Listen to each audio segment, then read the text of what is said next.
Hello and welcome back to the first Descendant. Wanted to pop on here and kind of show off my Nell build. It's definitely not done, but it is at a point where it is very slow going in what I can do to make her stronger. So if anybody wants to look at it and copy it, I think it's pretty good. So we can take a look at the modules here. Definitely using Power Beyond. Definitely need to get some more of them to maybe get some better stats on them. I like to use the Shattered Heart. There's also Restored Heart. I haven't used it. Mid-air maneuvering is really good if you need like an escape.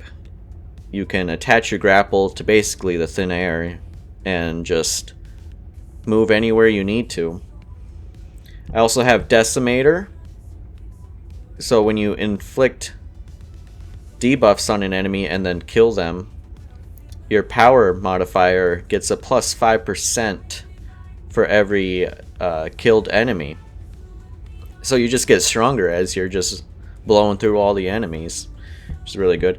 And of course you need skill, insight, concentration, and expansion. Those three will really kick up your power here. This will get you critical hit rate up 115%. This one will get the critical hit damage up 115%. And then of course this one will give you a lot more range by 92%. And then you need to look at, this works, I would say these three work for almost any Descendant. Same with mid-air maneuvering. So if you're looking to get some good modules for a Descendant that is not Nell, then this is a good place to start, is these three here, and mid-air maneuvering. Also Decimator probably wouldn't be too bad as well. And of course we have MP conversion, which again, probably used with any Descendant. It really brings your skill cooldown down. That's weird to say, cooldown down. But it does take away a bit of your max MP, but we'll talk about that in a second. There is a way to kind of counteract that. And then we get emergency measures here, which again, it brings up that critical hit rate and the critical hit damage. So before, when they're just 115% each, you can look over here and they are now, skill critical hit damage is 207%, and the hit rate is also 207%. So that's a pretty good range to get into for endgame battles. And of course then we have the front lines, which does it as well. So both emergency measure and front lines will bring up your critical hit damage and critical hit rate. So again, bring these out with any Descendant along with your skill, expansion, concentration, and insight. Get some Decimator and mid-air maneuvering. If you don't have Decimator, I did not have it as well. There is an easy way to get it. I cannot remember the mission on top of my head, but it was like I feel like it was just 100% drop. Like I did the mission and I just got it right away. So if you just look that up in your library on the game, it should tell you where you can go to get it. And then of course Nimble Fingers, I use this on every Descendant as well. It just brings your skill cooldown to negative 25% on top of any other bonuses. So my skill cooldown is a negative 74%, which I think is really good. I don't know if there's better ways to do this. This is just what I have found to work for myself, but I'm sure there's other builds out there that can really raise the damage, the rate, and the cooldown. And then we get into the focus here. So we have focus on tech and focus on non-attribute, and what this is your abilities over here. So you can see it is a non-attribute and tech, and this one is non-attribute and fusion, but you can't, I mean, I suppose you could put focus on fusion somewhere if you wanted to take something out, maybe take out Decimator and put focus on fusion to really kick that in there. But most of what I use for her is just going to be around the tech here, which you will find in some of the gameplay I'll show here. You mostly will probably use Breach Spike, and then with End of Suspicion. You will probably use Breach Link with Gravatic, Reversal, sparingly. I find myself just really using this Breach Spike a lot. It does a hell of amount of damage. But yes, so we have focus on non-attribute and focus on tech. So you'll have to keep that in mind if you're doing a different descendant. They have different set powers here. So for example, Freena, I believe, is toxic and tech. I could be wrong on that, but then of course you would want focus on toxic and then focus on whatever else you could use for her. And so I was going to talk about then how to counteract the max MP going down, and so we will go back to the inventory here and we will talk about external components. So when I first got into this game, I didn't really know the importance of these. I just kind of put on whatever looked cool. Like, I mean, look how cool these purple ones look, right? The ballistic trackers. But I found that the Hunter auxiliary power, which you can get just by doing the Void Vessel mission, just the default one. They added a second mission to that, but if you just do the default mission on hard, you should get all of these dropped to you. And then of course you can level up the, what do you call them? The powers of it, I suppose. I have not done that yet. Working on it. And that's part of the thing that I said was slow going. I haven't got my reactor all the way powered up either, but the external components are really good because the Hunter set, if we scroll down here, when your MP is at 50% or below, which will happen quite quickly and quite often, it will grant you an Arche shield, which does bring your firearm attack down. But if you are using Nell, you're not really going to use your firearms all that much. She really is just kind of that breach spike power. That's all you really need. It's crazy.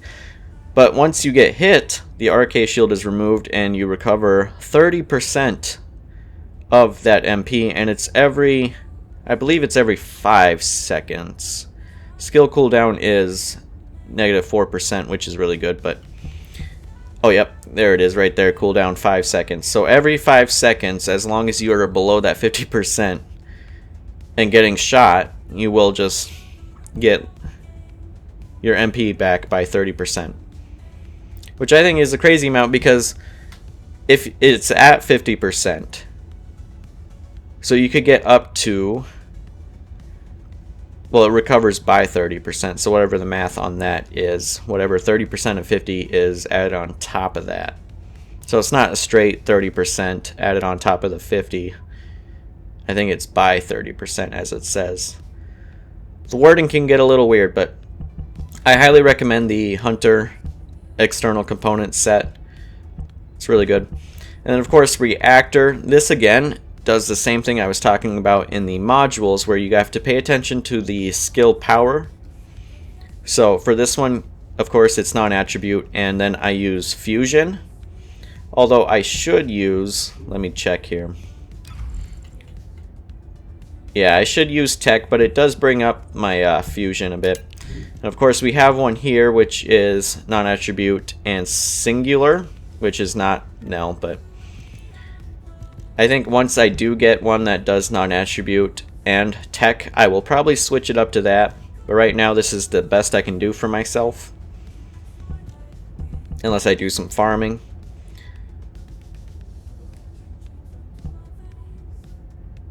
And that is my setup here. We also can look at the Arche tuning. So this is kind of how I branched it all out here. I went for a lot of these, which is just skill power boost, skill cost going down, and then of course you can affect the range. And you want to get over to here, which will boost your skill power, you know, by 1,000 there, which is pretty nice. I don't know how noticeable it was when I did it at the time, but I'm sure it helps a lot. And then of course you can get all this skill power going up, And then your max MP can go up as well. And of course we get the skill cooldown there. And I think I just, oh yeah, skill critical hit, look at that.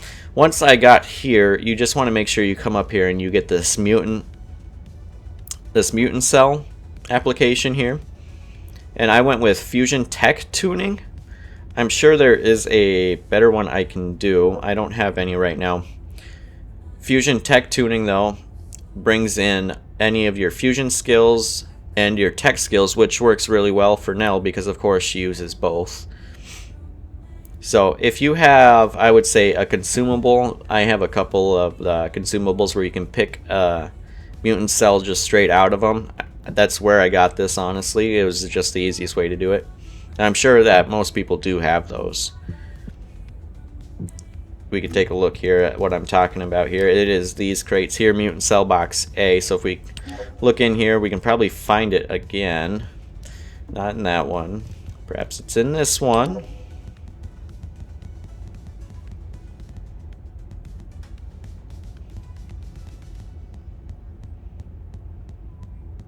It is not in that one.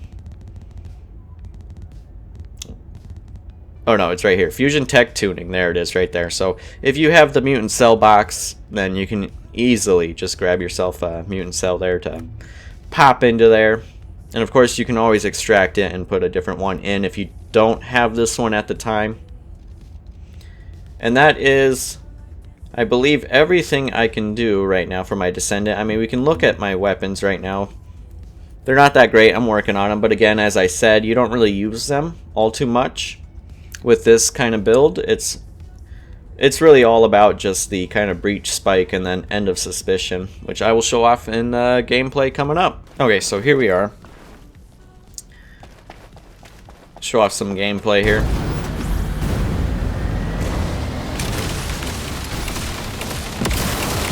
And so what you want to do is just click the right stick and it will mark enemies, and then you just use your breach spikes.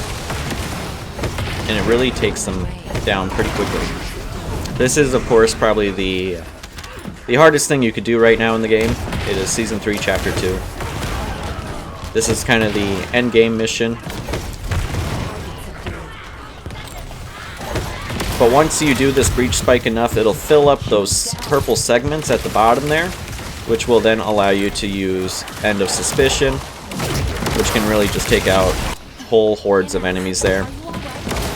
But this will really help you, especially with these big groups of enemies.